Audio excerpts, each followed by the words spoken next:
Welcome to the Genius Factory. Enjoy the video. You're starting now. Protect your hands and have white vinegar, baking soda, a nylon scrub pad, and a soft cloth ready.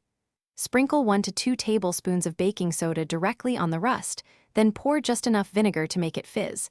The acid helps dissolve iron oxides, while the baking soda provides mild abrasion. Scrub gently with the nylon pad. Use light pressure to avoid scratching stainless steel. Once you see loosening rust, rinse with warm water to remove residue and inspect the surface for remaining spots. Once the initial rust layer loosens, address stubborn spots by applying a thicker baking soda paste or an oxalic acid cleaner like Barkeeper's Friend following label directions. These break down deeper stains.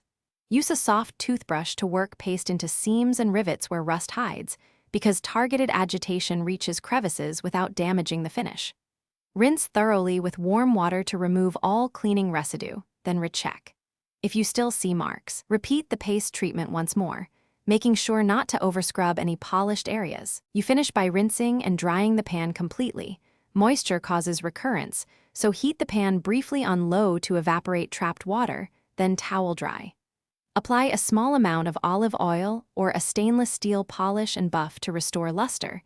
This leaves a protective film that slows future rust. Make sure to store the pan dry. If rust persists despite repeated safe cleaning, use a commercial rust remover formulated for stainless steel or consider replacing the pan. If any pits remain, full restoration may not be possible. Thanks for watching. If you found this helpful, don't forget to like and subscribe.